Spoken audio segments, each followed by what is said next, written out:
السلام علیکم ورحمۃ اللہ وبرکاتہ۔ اللہم صلی علی محمد وعلی آل محمد کما صلیت علی ابراہیم وعلی آل ابراہیم انک حمید مجید۔ اللہم بارک علی محمد وعلی آل محمد کما بارکت علی ابراہیم وعلی آل ابراہیم انک حمید مجید۔ وقال تعالی الا ان اولیاء اللہ لا خوف علیہم ولا هم یحزنون۔ دوستو، بزرگوں، ہم سب جناب رسول اللہ صلی اللہ علیہ وسلم کے غلام ہیں، اور ہم یہ چاہتے ہیں کہ دنیاوی زندگی آپ کی غلامی میں گزر جائے۔ میں نے آپ کو کل بھی ایک شعر سنایا تھا اور اس کی تشریح میں کچھ باتیں عرض کی تھی۔ وہ یہ مت سمجھنا کہ آپ کے لیے تھا، وہ اصل میرے لیے تھا، کیونکہ ناچیز بھی گناہوں کی گندگی میں اور رسول اللہ صلی اللہ علیہ وسلم کے عشق محبت سے خالی دل لے کر گھوم رہا ہے۔ دوستو، ہمیں چاہیے کہ ہم حضور اکرم صلی اللہ علیہ وسلم کی محبت کو حاصل کرنا چاہتے ہیں تو ہمارے اولیاء اللہ، بزرگان دین، شریعتین، عارف باللہ کسی اللہ والے کو چنیں اور اس کے ہاتھ پر ہاتھ دے کر بیعت ہوں اور اس سے اپنی زندگی کے نظام کو درست کروائیں۔ جس طرح سے دنیاوی سبق ہم پڑھتے ہیں، جس طرح سے قرآنی سبق ہم پڑھتے ہیں، جس طرح سے ہم اسکول اور کالجز کے سبق پڑھتے ہیں، اسی طریقے سے ہمیں یہ درس بھی حاصل کرنا ہوگا، یہ درس بھی پڑھنا ہوگا کہ اللہ والے کی فیض صحبت میں رہ کر زندگی گزارنا ہوگی۔ اللہ کے ولیوں کو نہ تو خوف ہوتا ہے نہ وہ غمگین ہوتے ہیں، نہ تو خوف ہوتا ہے نہ وہ غمگین ہوتے ہیں۔ اللہ کے ولی نہ خوف کھاتے ہیں نہ غمگین ہوتے ہیں۔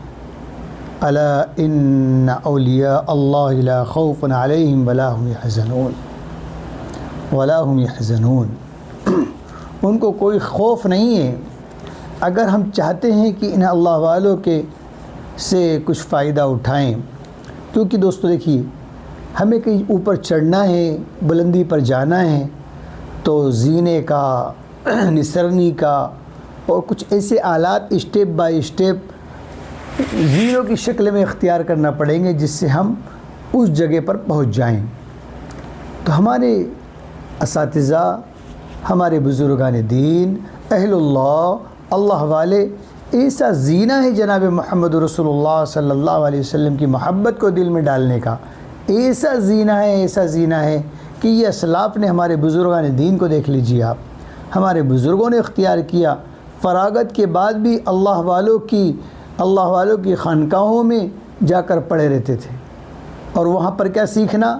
ایک عالم دین کسی اللہ والے کے یہاں گئے اور ان کی فراغت ہوئی تھی تو اور ان سے، وہاں کے مریدین سے کہا کہ ان کی چارپائی میرے کمرے میں لگا دو۔ ان بزرگ نے کہا، چارپائی کمرے میں لگا دی گئی اور ان سے یہ کہا کہ خاموش رہیے گا، آپ بولیے گا نہیں۔ یہاں تک کہ جہاں وہ تھے، جس جگہ، وہاں کے لوگوں میں یہ بات عام ہو گئی کہ یہ جو عالم صاحب بزرگ جو آئے ہیں، فارغ جو آئے ہیں خانقاہ میں، یہ گونگے ہیں، یہ بولتے نہیں ہیں۔ یہ بات پورے گاؤں میں جہاں وہ تھا وہاں پھیل گئی۔ لیکن جب حضرت شیخ نے ان کے اوپر توجہ ڈالی اور ان کے اوپر دھیان دیا اور ان کی تربیت کی، پھر ان سے ایک دن کہا کہ تفسیر بیان کرنا ہے قرآن کی آج آپ کو۔ پھر دیکھیے کیا قرآنی رموز و اسرار نکلے۔ لوگوں نے کہا کہ دیکھو حضرت جی نے کیا کرامت کی کہ جب بندہ بولا ہے تو قرآنی رموز و اسرار کے ساتھ بولا ہے۔ اس لیے میرے دوستو، یک زمانہ صحبت با اولیاء، یک زمانہ صحبت با اولیاء بہتر از 100 سالہ طاعت بیریا۔ 100 سال کی کتنا؟ ایک زمانہ اللہ والوں کی صحبت میں ایک زمانہ رہ جائیں ہم۔ اللہ ہم سب کو صحبت اہل اللہ نصیب فرمائے۔ قرآن نے جگہ جگہ ارشاد فرمایا ہے، قرآن نے فرمایا ہے جگہ جگہ ارشاد، اللہ ولی الذین آمنوا یخرجون من الظلمات الی النور۔ اللہ ولی الذین آمنوا یخرجوہم من الظلمات الی النور، اور فرمایا واللہ ولی المؤمنین، واللہ ولی المؤمنین، اللہ مومنوں کا دوست ہے، اللہ مومنوں کا دوست ہے، مومنوں کا دوست ہے۔ میرے بھائیوں، ہمیں اہل اللہ کے اطاعت، اہل اللہ کے ہاتھ میں اپنی زندگی کو زندگی دے کر زندگی گزارنے کی توفیق عطا فرمائے اللہ تعالیٰ۔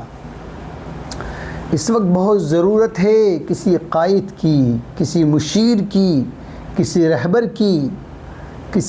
کی، جہاں کوئی معاملہ ہوتا ہے، جہاں کوئی کچھ ہوتا ہے تو وہاں توجہ کی جاتی ہے، تو پتہ چلتا ہے یہاں پر کوئی رہبر ہی نہیں ہے، یہاں پر کوئی راستہ دکھانے والا نہیں ہے، کوئی کسی کو کوئی ماننے والا نہیں ہے، سب اپنی چلا رہے ہیں۔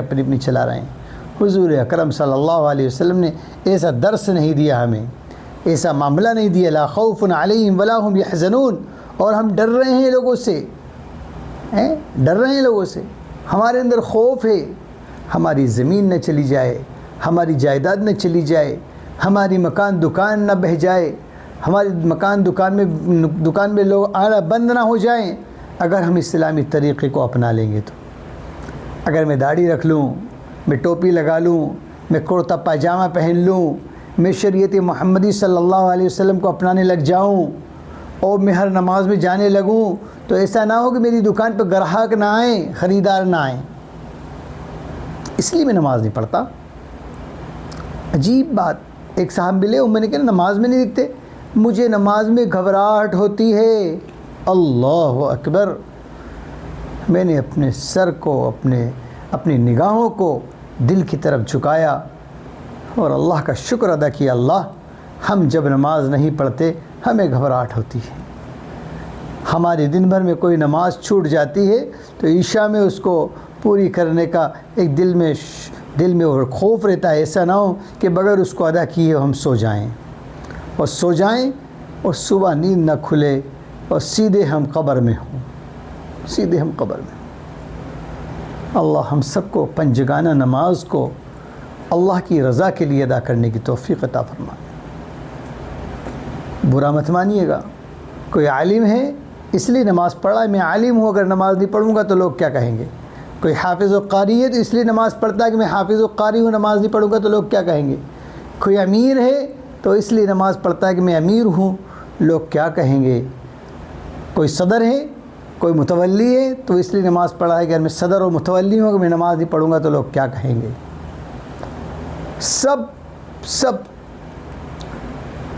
اللہ ہماری نماز کی حفاظت فرمائے، نماز کی حفاظت فرما لیجئے، اللہ والوں کے ہاتھ پر ہاتھ دے دیجئے، زندگی کو صحیح سے گزاریے، جناب محمد رسول اللہ صلی اللہ علیہ وسلم کو ڈھیر سارے درود و سلام کے تحفے پہنچا دیجئے، پہنچائیے، دل سے کہیے، پڑھو صلی اللہ علی النبی الامی وصلی اللہ علی النبی الامی، اللہم صلی علی محمد النبی الامی وعلی آلہ وسلم تسلیما، جزا اللہ عنا محمد ما هو اہل صلی اللہ علیہ وسلم۔ دل سے کہو، پڑھو، درود ابراہیم پڑھو، درود تنجینا پڑھو، درود قرب محمد صلی اللہ علیہ وسلم پڑھو، درود خضری پڑھو، درود جمعہ پڑھو، درود ابراہیم پڑھو، درود کے کتنے سیگے ہیں، پڑھ کر جناب رسول اللہ صلی اللہ علیہ وسلم کو، اہل بیت کو اور تمام صحابہ، صحابیات، تابعین، تابعین کو نظر کرو، ان کو ہدیہ کرو، ان کو پہنچاؤ، یا رسول اللہ صلی اللہ علیہ وسلم جس طرح آپ نے دین کو پہنچایا، آپ کے شہدائیوں نے بھی دین کو پہنچایا ہے ہم تک، ان کو بھی اس تحفے کا ثواب مل جائے۔ اللہ مجھے بھی آپ کو بھی موت تک درود و سلام پڑھنے کی اور اہل اللہ کے ساتھ جڑ کر زندگی گزارنے کی توفیق عطا فرمائے۔ دوستو، ہزاروں لوگوں کو ہم نے دفن کر دیا ہے، بے یار و مددگار، کوئی پرسان حال نہیں ان کا، کوئی رہبر نہیں تھا ان کا۔ اللہ ہم سب کو کسی کی رہبری میں، کسی کی امارت میں، کسی کی سرپرستی میں زندگی گزارنے کی توفیق عطا فرمائے۔ آئیے عزم کرتے ہیں انشاءاللہ موت تک درود السلام پڑھتے رہیں گے، درود شریف کے نذرانے پہنچاتے رہیں گے، ہر مرض کی دوائے صلی علی محمد النبی الامی وعلی آلہ وسلم تسلیما۔ السلام علیکم ورحمۃ اللہ وبرکاتہ۔